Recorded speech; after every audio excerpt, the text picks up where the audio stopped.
ही है उन्हें भी हाईलाइट करने की कोशिश की जा रही है। यानी जम्मू कश्मीर इंतजामिया का कहना है कि जब से जम्मू कश्मीर के अंदर यूटी बना है तब से खुशहाली आ गई है, लोगों की जो तर्ज जिंदगी है उसमें भी तब्दीली आई है। लेकिन जहां सरकारी स्तर पर 31 अक्टूबर को यूटी डे मनाने के हवाले से सरकार तैयार है, वहीं पर कांग्रेस पार्टी ने यूटी डे को जम्मू कश्मीर में यौम सियाह के बतौर मनाने का ऐलान किया है। यानी एक तरफ सरकार कहती है कि यह खुशहाली का मौका है, लेकिन कांग्रेस पार्टी जो मुल्क की सबसे बड़ी पार्टी है जम्मू कश्मीर के अंदर, उनका कहना है कि वो इस दिन को यानी यूटी डे को वो यौम सियाह के तौर मनाएंगे। इस हवाले से पार्टी के जम्मू कश्मीर के सदर वकार रसूल वानी ने कहा है कि 31 अक्टूबर को ही इंदिरा गांधी की बरसी भी है और इंदिरा गांधी को खराज अकीदत अदा करने के बाद कांग्रेस कारकुनान यूटी डे पर एहतजाज भी करेंगे। इन बातों का इजहार वकार रसूल वानी ने आज राजौरी में पार्टी के इजलास के बाद मीडिया नुमाइंदों से बात करते हुए किया। वकार रसूल वानी ने कहा कि जब जम्मू कश्मीर के अवाम यूटी चाहते ही नहीं है तो इससे यूटी डे के तौर पर कैसे मनाएंगे जम्मू कश्मीर के अवाम। उन्होंने कहा कि जम्मू कश्मीर के अवाम इस यूटी डे के साथ नहीं है। उन्होंने यह भी कहा कि जो लोग यानी असेंबली इंतखाबात को लेकर बीजेपी पर उन्होंने निशाना साधा।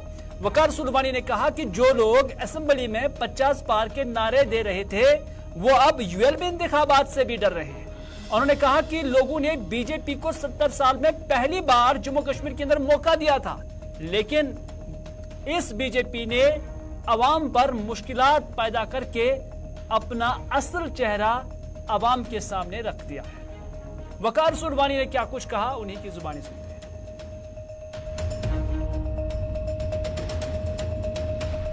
मैं उन लोगों को जो 50 पार के नारे देते थे वो तो यूएलबी से घबरा गए। उनको पता चला कि हमारा करगिल में भी खाता नहीं था, वहां भी हार गए।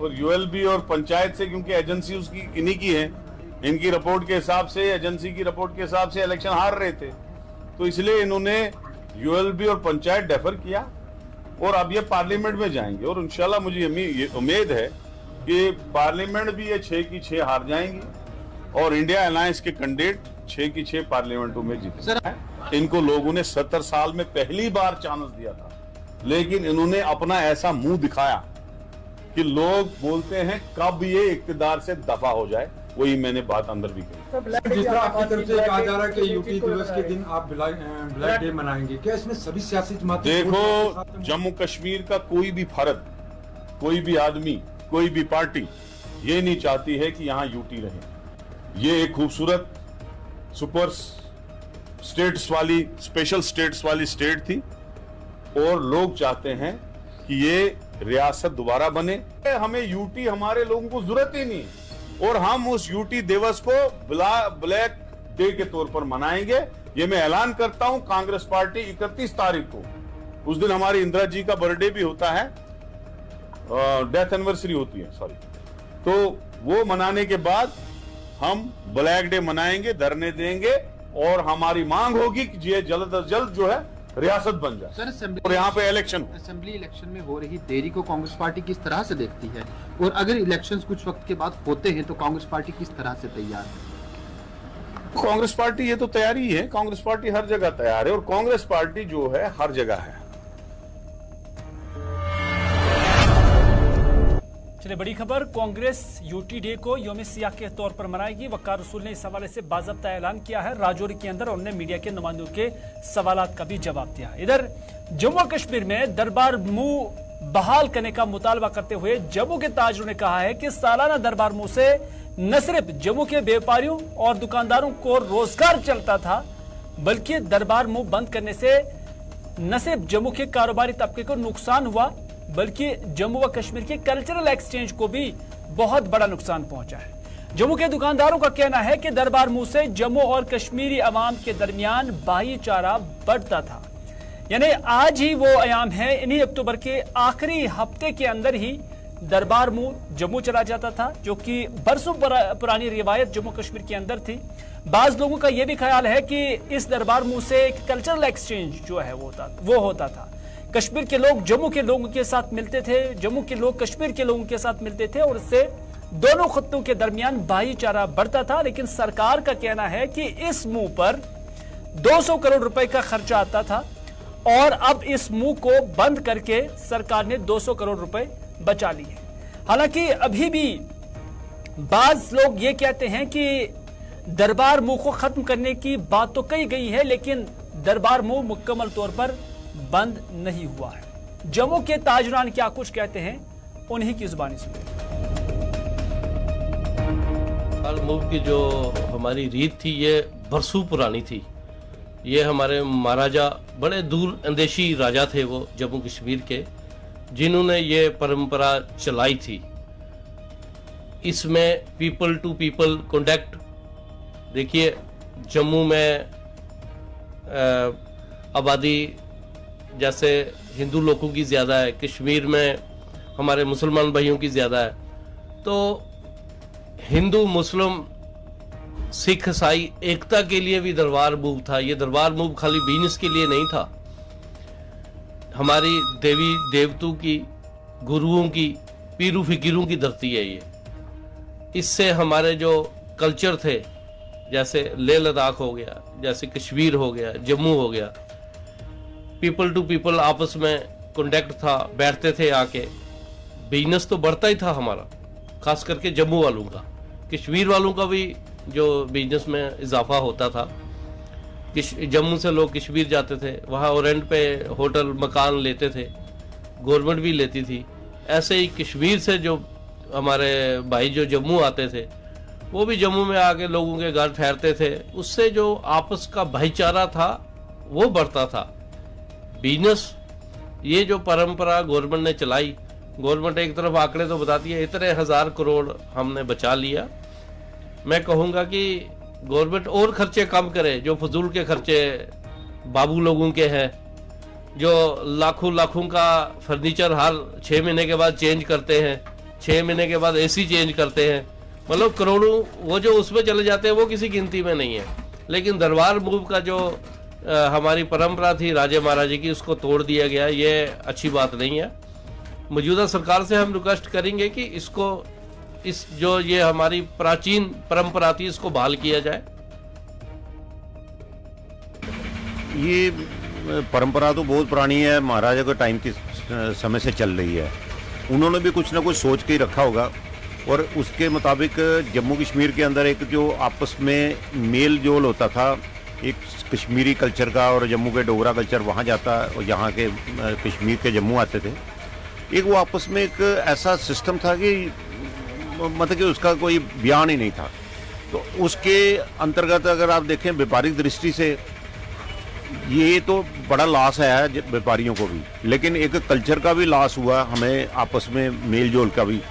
और दूसरा, व्यापारी केवल दरबार मूव से नहीं बल्कि दरबार मूव के साथ जितने भी लोग जम्मू में आते थे, उनके परिवारजन, उनके रिश्तेदार आगे पीछे के भी वो जम्मू में ट्यूशन के लिए भी आते थे। चाहे सर्दियों में 2 महीने 3 महीने ट्यूशन करनी है तो वो एक उनका एक साधन बना होता था कि जहाँ ठहरते हैं चलो उन्हीं के घर में वो आप रुकते थे। तो कुल मिला के हमें जो अनुभव है उसमें लगता है कि 6 से 7 लाख लोग दरबार मूव के साथ जम्मू में आते थे। अब वो 6-7 लाख लोग जो हैं, 6-7 लाख, वो आपस में जिधर जम्मू में ही शॉपिंग होती थी, जम्मू में परचेज होती थी और जम्मू एक आपस में मेल जोल भी बड़ा होता था। एक वो दोनों चीज़ों की कमी आई है। मुझे लगता है कि जम्मू के जितने भी हमारे भाई बंधु जो हमारे जम्मू को रिप्रेजेंट करते हैं, पॉलिटिशियन हैं या समाज के सेवा के रूप में जो कार्य कर रहे हैं, तो उन लोगों को भी इस पर भी विचार करना चाहिए। चाहे हमारी चैम्बर ऑफ कॉमर्स है या और सोशल ऑर्गेनाइजेशंस हैं या छोटी छोटी ट्रेड ऑर्गेनाइजेशंस हैं, होटल इंडस्ट्री है, ये सबको मिलकर इस बारे में गवर्नर तक ये बातें पहुँचानी चाहिए ताकि हमारा जो जम्मू है वो आहिस्ता आहिस्ता नेगलेक्ट होता है और जो ट्रेन कश्मीर की तरफ जा रही है उस वजह से जम्मू में कितना प्रभाव पड़ेगा।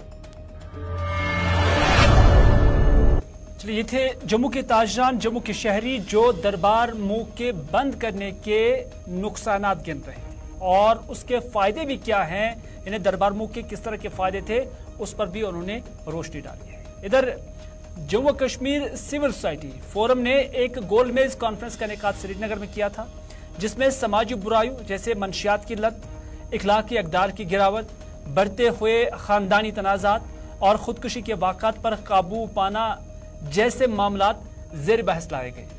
इस मौके पर मुअज़्ज़िज़ीन ने इल्ज़ाम लगाया कि मुख्तलिफ एजेंसियों की जानब से फराहम करदा डेटा सिर्फ एक प्रोपेगेंडा है जिसका मकसद हमारे माशरे को बदनाम करना है। सेमिनार की सदारत अब्दुल क़य्यूम वानी ने की, जिसके मेहमान खुसूसी मुफ्ती नासिरुल इस्लाम थे।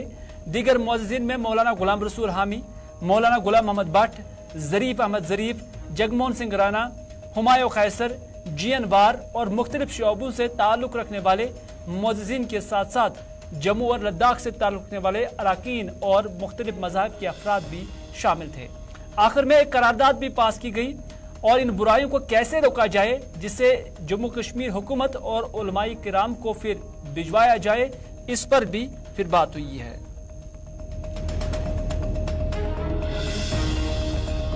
ये आज की कॉन्फ्रेंस जो थी मनशियात के हवाले से, मॉरल डिग्रेडेशन के हवाले से मुनक़द हुई और ये तय पाया गया कि इस बारे में हम लोग मिन जुमला तौर पे एक ऐसे लाए हमल को इख्तियार करेंगे जो फ़ाल और मुतहर्रिक हो ताकि इस वबा से निजात हासिल हो। ये एक मकसद था और इसके अलावा दूसरे भी मौज़ूआत पे बहस हो गई जहाँ फ़लस्तीन भी ज़ेर बहस आ गया और यह इस हवाले से भी जो यहाँ पे हुकूमत का जो रोल बनता है दीगर मामलात के बारे में, तो वो भी इलेक्शन के हवाले से भी बात हो गई। लेकिन मिन जुमला तौर पर अखलाकियात ही इसका मौजू रहा। ये तकरीरों से या तहरीरों से यह मसला हल नहीं होगा। इसको निमटने के लिए हमें कलेक्टिव चैलेंज पहले इसको एक्सेप्ट करना पड़ेगा, फिर कलेक्टिवली उस ड्रग मैनेस को खत्म करने के लिए कलेक्टिव एफर्ट्स की जरूरत है और प्रैक्टिकल ग्राउंड लेवल पर। और उस लेवल पर हमने इन अफराद से तजवीज़ें हम ले रहे हैं, वो तो डिस्कशन चल रहा है। अत सिविल सोसाइटी एतबार यमि लिहाज यम अवामी नुमाइंद अस वातहव यमन चीजन यम असे बदनामी हुंद बायस गो ये यम हसा सारी वन ड्रग चवान, यम हसा नशे आवर बनेमुत। यह पोत साजिशा अत पोत मंजरस मज यमन सोसाइटी वालन नजर दिन यह क्या बदनाम करने कोशिश। यह हसा कोर लछन मज लड़कं लछन मज यह कस गंजरावान यमन। लिहाजा अगर तु तेल हविन त्रेयो वत पकवन मज गोस अख पेन तोत पत्थर गरन महलन मज गम तेल सड़कन पे पेमुत यिथ कन ब्रोट ये शराबी वतन पे पेवान।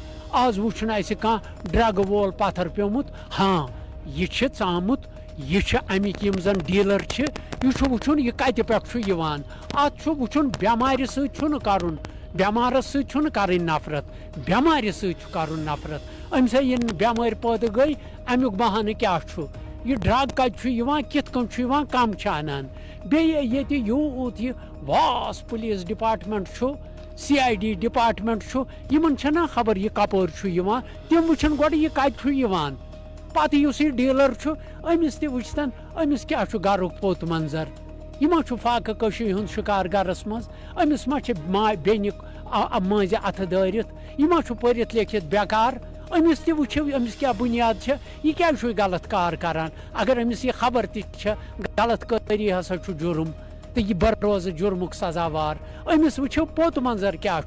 लिहाजा पज अत सोसाइटी मज यमन चीजन को नजर थवन। सोई यह सिविल सोसाइटी आज अत पे कोर्मुत यह सेमिनार यथ मज मे दावत दिसमस बहुस पान। इधर श्रीनगर के टैगोर हॉल में आज इंटरनेशनल फिल्म फेस्टिवल का एहतमाम हुआ।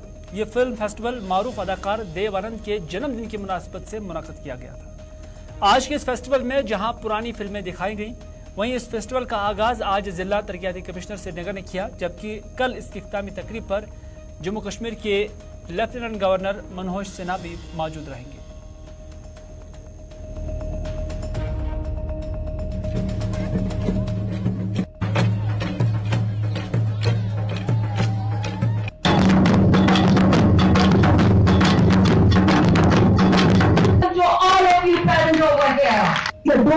कार्यक्रम था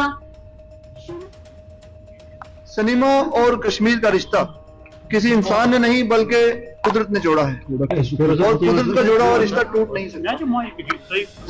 आप जानते हैं कि सरकार ने न्यू फिल्म पॉलिसी के तहत जहां single window clearance system adopt किया, वही फिस्कल इंसेंटिव्स भी दिए हैं। मैं आपसे बताना चाहता हूं कि जहां कश्मीर, झील डल, खूबसूरत पहाड़ और दिलकश नजारे बॉलीवुड में यहाँ देखते हैं, वहीं यहाँ के लोग, यहाँ का कल्चर भी एक बहुत बड़ा इंसेंटिव है। उधर जिला कोर्ट बडगाम को एचगाम मुंतकिल करने का मुतालबा करते हुए बार एसोसिएशन बडगाम ने आज एक प्रेस कॉन्फ्रेंस दी, जिस दौरान उन्होंने आज से 11 महीना मुद्दत तक हड़ताल पर जाने का भी ऐलान किया। प्रेस कॉन्फ्रेंस के दौरान उन्होंने कहा कि अगरचे सरकार ने जिला कोर्ट को एचगाम मुंतकिल करने के लिए जमीन की निशानदेही की है, ताहम नामालूम वजूहात की बिना पर जिला इंतजामिया बडगाम इस फैसले में रोड़े अटका रही है। उन्होंने कहा कि जिला इंतजामिया दुकानदारों का नुकसान बहाना बनाकर सरकार के इस फैसले को अमलाने में मनफी रोल अदा कर रही है। उन्होंने जिला कोर्ट को एचगाम मुंतकिल करने के फैसले को जमीनी स्तर पर अमलाने तक अपना एहतजाज और हड़ताल जारी रखने का ऐलान किया है। डिस्ट्रिक्ट बडगाम के वकला साहिबान हड़ताल पे है और ये हड़ताल की काल गैर मुआयना मुद्दत के लिए दी गई है। High court, honourable high court of Jammu and Kashmir ने इस हमारी अदालत को यहाँ से शिफ्ट करके इचगाम लेने के लिए सही की है और उसके लिए 117 कनाल और 18 मरला इचगाम में मुशख्खस की है। डिप्टी कमिश्नर बडगाम ने एक चिट्ठी लिखी है डिविजनल कमिश्नर कश्मीर को कि ये जो जमीन हमने मुशख्खस की है 117 कनाल 18 मरले, इसमें से 20 कनाल जमीन पंडित कॉलोनी डेवलप करने के लिए मुहैया रखी जाए। और इसी तरह उन्होंने कहा है कि जो बाकी जमीन बचती है 97 कनाल 18 मरले, इसमें हम कोई और कॉलोनी गेजेटेड ऑफिसर्स के लिए मुशख्खस रखेंगे। हमारी समझ से ये बालातर है, क्या डिप्टी कमिश्नर बडगाम इससे क्या मकसद हासिल करना चाहते हैं? डिप्टी कमिश्नर बडगाम को क्लियर डायरेक्शंस है गवर्नमेंट की कि इस जमीन को ट्रांसफर करने के लिए, जुडिशरी को ट्रांसफर करने के लिए जल्द से जल्द इकदाम किए जाए। दुकानदार को क्या करना है लिटिगेंट्स के साथ? वो कहते हैं दुकानदार यहां पर इफेक्ट हो जाएंगे। दुकानदारों के साथ लिटिगेंट को क्या है? लिटिगेंट का वास्ता है कोर्ट के साथ, वकला साहिबान के साथ। तो इस तरह से हम इस चीज की मजम्मत करते हैं कि हमारे डिप्टी कमिश्नर साहब उन लोगों के जासे में आ गए हैं, दुकानदारों के जासे में, और कुछ पॉलिटिकल पार्टीज हैं, उनसे मेरे ख्याल में उनके ज़ेरे असर आ गए हैं, तो वो इस चीज को सबटाज करने की कोशिश कर रहे हैं। लेकिन उनको ख्याल रखना चाहिए कि कोई भी अड़चन हम बर्दाश्त नहीं करें। उधर जिला पुंछ के तहसील हेडक्वार्टर मंडी पर गुज़श्ता एक साल से महकमा दही तरक्की के ज़ेर एहतमाम लाई गई लाखों रुपए की प्लास्टिक बेलिंग मशीन जंग आलूदा हो रही है, जिसको लेकर इलाके के लोगों में सख्त तशवीश पाई जा रही है। इस हवाले से लोगों ने सख्त बरहमी का भी इजहार करते हुए कहा कि तहसील इंतजामिया के नाक के नीचे प्लास्टिक बेलिंग मशीन जंग आलूदा हो रही है, लेकिन इंतजामिया टस से मस नहीं हो रही है। उन्होंने कहा कि अगरचे यूटी इंतजामिया की जानब से अवामी मुफाद की खातिर मंडी में ये मशीन लाई गई थी ताकि मंडी तहसील के मुख्तलिफ मकामात पर पड़े प्लास्टिक, जिससे लोगों में मुख्तलिफ बीमारियां फैल रही हैं, फूट पड़ती हैं, इससे लोगों को निजात मिल सके। लेकिन बदकिस्मती से तहसील हेडक्वार्टर पर पड़ी लाखों रुपए की ये मशीन अवाम के किसी काम नहीं आती है और दिन ब दिन मशीन जंग आलूदा हो रही है। उन्होंने इस हवाले से लेफ्टिनेंट गवर्नर से इस जिम्मन में मुदाखलत की अपील की है।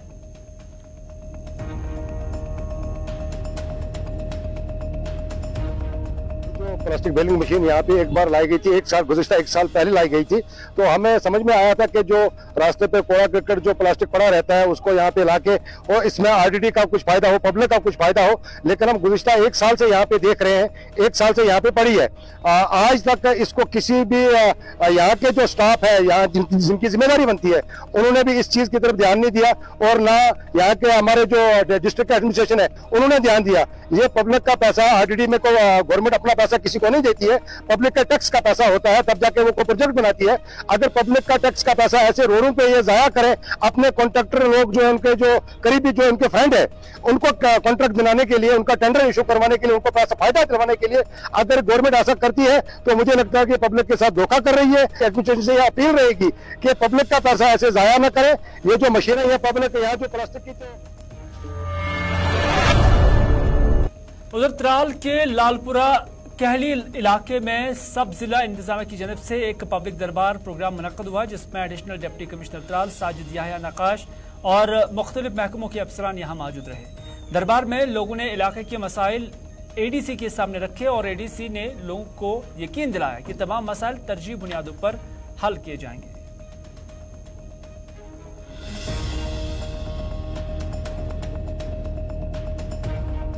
ब्लॉक दिवस हर महीने में होते रहते हैं और आज का जो पब्लिक दरबार था ये कहलील में हमने किया और मकसद और मुद्दा यही था कि जो एडमिनिस्ट्रेशन है, जो गवर्नमेंट है, लोगों के डोर स्टेप्स पे जाएं, उनके मसाइल सुने और उन मसाइल का जो है अजाला करने की कोशिश करें। तो वहाँ पे जितनी भी डिमांड्स रखी गई उनका बाज़ाब्ता तो टाइम फ्रेम दिया गया कंप्लीट करने के लिए और जिन चीज़ों के लिए, जिन प्रॉब्लम्स के लिए डीपीआरस बनाने की कोई ज़रूरत पड़ेगी तो उनके लिए डीपीआरस बनाए जाएंगे और उसके लिए भी बाज़ाब्ता तो रहेगी। नाज़रीन, आज के स्पेशल रिपोर्ट में बस इतना ही। अपने मेज़बान को दीजिए इजाज़त, इस वादे के साथ कि अगर ज़िंदगी रही तो आपसे फिर होगी मुलाकात। तब तक के लिए खुदा हाफिज़, फी अमानिल्लाह।